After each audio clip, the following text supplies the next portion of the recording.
Welcome to Black Lodge Publishing's series of short introductory talks on esoteric and other occult subjects.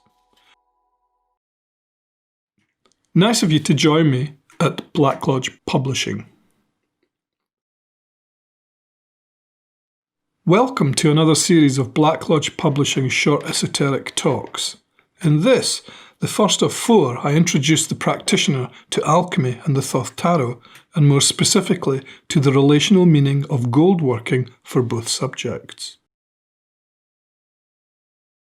However, if you expect this to be just another history of alchemy, or that of describing the 78 cards of the Thoth Tarot Deck, then you'll be sadly disappointed. For in the following lectures, I ask the listener to be patient as I move between Illuminism and Science, the Phenomenal and Noumenal, Iconography and text, and between magical initiation and its relation to the function of our golden game of alchemy, which is sometimes referred to as celestial agriculture. So, for example, did you know that gold can be distilled from seawater and can even be produced from bacteria? Or alternatively, that gold is referred to through magical metaphors, and where it is used to define the higher self, the holy guardian angel, the sun, or indeed our own sulphurous souls. Therefore, on the corporeal level, all one needs to do is to change the atomic number of lead, and you can create gold. But on that of our more magical level, we need to engage in far more creative esoteric processes if we indeed seek its more elusive quality. So, on the corporeal level, all you need is a particle accelerator, a vast supply of energy and an extremely low expectation of how much gold you will eventually end up with.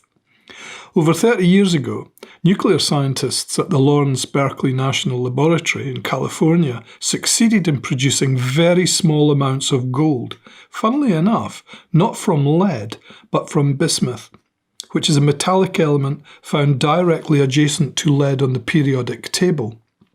The same process works for lead, but isolating the gold at the end of the reaction proves much more difficult, and whereby bismuth's homogeneous nature means it is easier to separate gold from it, rather than it is to separate gold from lead, which has 4 stable isotopic identities. Thus, for most of you who are listening to the following introductory lecture on alchemy and the Thoth Tarot, you will all no doubt bring along to the debating table your own smatterings and brands of spiritual, psychological, scientific and hopefully magical opinions. For me, however, I do not see in any of these practices that of one singular problem, especially in that of furthering one's personal interests, but in fact, I welcome such a fusion of thoughts and ideas which I hope will eventually lead to the same conclusion, albeit perhaps via different circuitous routes. For our goal in these lectures will be to decode within the Thoth Tarot not only that of a direct link to the systems provided through alchemical processes, but also, and indeed more specifically, point the way for individual practitioners to a glimpse into the way of initiation. One should remember that in alchemy, and indeed the glyphs and iconography which are engaged within the Thoth Tarot, can be understood on both a theoretical and indeed practical level. Therefore it might seem that there are basically 2 approaches to one goal. And for this reason, it is of paramount importance that the magical practitioner can develop an overall understanding of what the alchemical or indeed scientific route might entail, especially if you are engaged in other more modern forms of occulture. Thus, the magical and scientific both involve initiatory schema. Symbolically identified as the initiate in lead, through the Mons Philosophicum, Philosopher's Mountain, inside which we find the chamber of the adepts, deep within a palace. Alternatively, and for those such as myself who consider themselves to be interested only in purely magical matters, it would be somewhat churlish of me simply to deny any form of scientific research. Although note that I use the word research as it is based on the Greek term historia, or inquiry. for it is one's ability to inquire that indeed forms the root that originally sought in the Mons Philosophicum of any form of magical training and undertaking. Certainly in alchemy, and undeniably that associated with tarot, magic, mysticism, and that especially concerning the development of our own inquiring mind. Furthermore, we can also say that the same holds true for those who are employed as scientists. For example, they should be wary of seeing in their own work merely that of promoting simple arguments against what they believe are outmoded or unscientific practices, and which, by the way, have developed from that inquiring mind and from those more ancient schools of alchemical, philosophical, and mystical thought. For indeed, although scientists inquire into that of creating new molecular tools in order to meet the future needs of society, and one can argue that this is no bad thing, yet one can also ask what use, for example, does gold working actually do? For surely it is merely a corporeal element. As a magician and alchemist, however, one's thinking and even use of gold in its corporeal form is vastly different to its use in modern manufacturing and industry. For this reason, we should nonetheless understand that gold working is neither the primary aim of the alchemist or indeed for those employed as scientists. Over the centuries, alchemists have developed a series of structured laboratory techniques, theory, terminology, and also experimental methodologies, many of which are still in use today. For example, Frank Reith, a microbiologist at the University of Adelaide in Australia, who works on gold processing bacteria, found some of the first compelling evidence that bacteria thrive on gold particles. In multiple locations thousands of miles apart, Reith and his team found the bacteria Cuperivadus metallodurans that live in biofilms on gold nuggets detoxify dissolved gold by accumulating it in inert nanoparticles in their cells. Some biofilms also contain a second type of bacteria, Delphitia acidivorans, and where Nathan McGavery, a biochemist at McMaster University in Hamilton, Canada, and his team grew the species in the presence of a gold solution and found that the bacterial colonies were surrounded by dark halos of gold nanoparticles. The researchers concluded that Delphitia acidivorans somehow created gold particles outside the cell wall, instead of inside like Cuperivadus metallodurans does.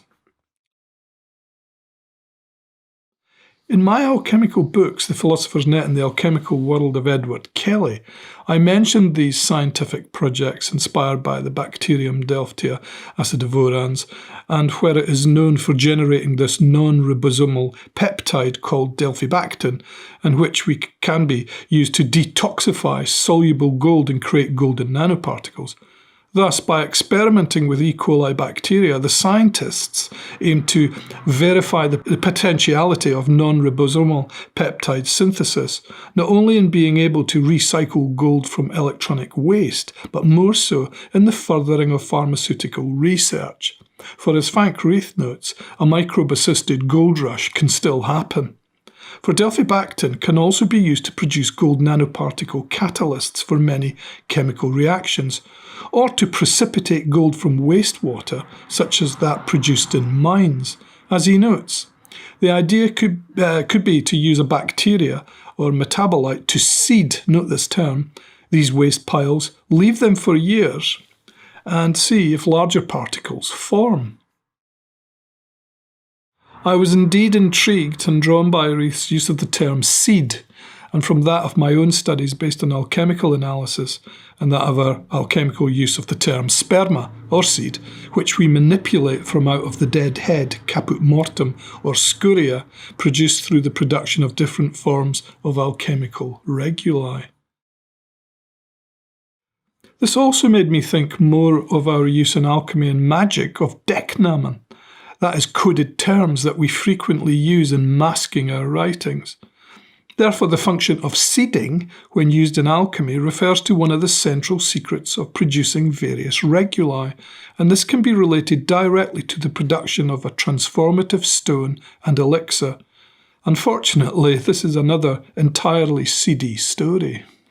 However, in applying the decknamen of seeding and tarotic terminology, it can be used in such a way to refer to ideas which are triggered by intuiting and then by replanting these extemporized thought seeds through that of a more creative and magical approach based on the iconography of the cards, and thus whereby they are transformed and become living entities.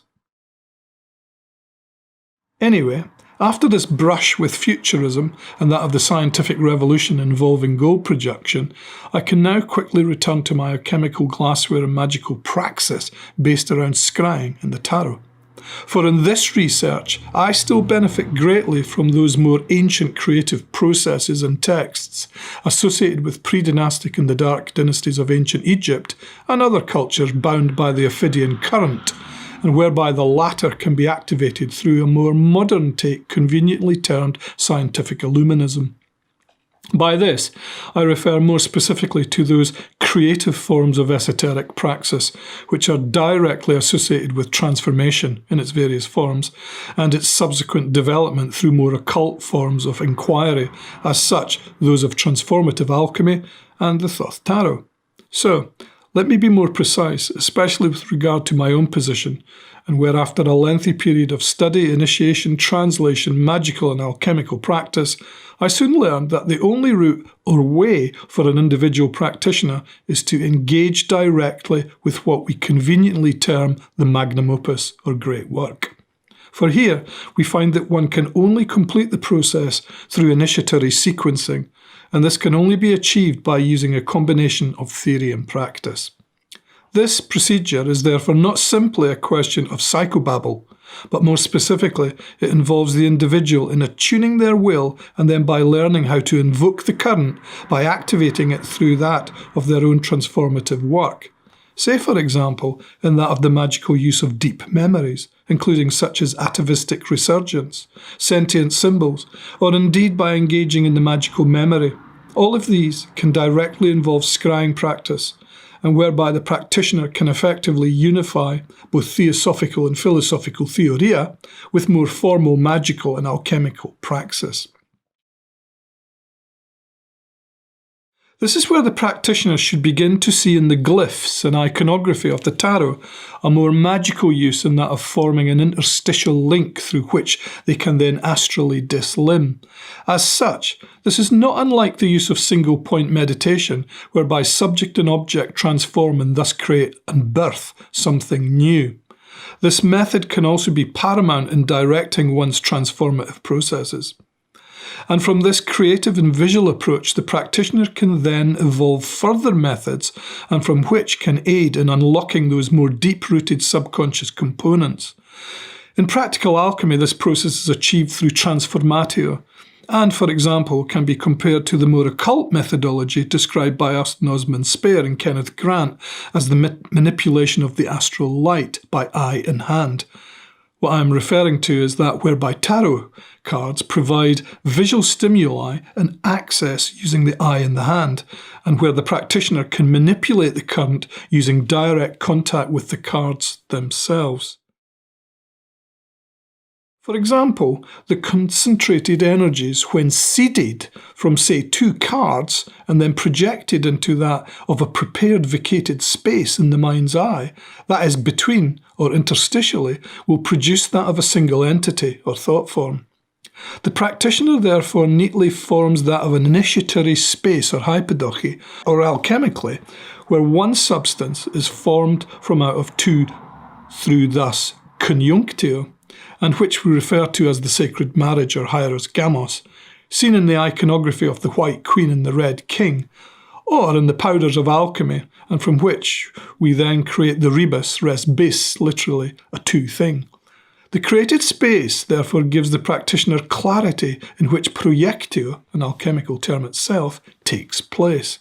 Both the function and its meaning is coordinated through the mind's eye to hand, and from these particular energia, the inquiring mind ultimately leads to gnosis, concerning the mind, soul, and the body, or in Egyptian the Akba and the cat, or in the Greek the Nous, Psyche and Soma, or in our own alchemical terminology, philosophical Mercury, sulphur and salt, and as I hope you will soon discover, in the significance behind the glyphs in iconography of the Magus, the Emperor and the Empress of the Thoth Atu. Esoteric creativity is indeed necessary to fuse and direct that of the Ophidian current. I therefore leave these few clues relating to our esoteric goal, and for those who might seek to engage that of the great work itself. In the following lectures, I will begin to unveil how alchemical themes are used through the study, practice, and meaning behind the glyphs and iconography of the Thoth Tarot. Many thanks for subscribing to our Black Lodge Publishing YouTube lectures and our Facebook page.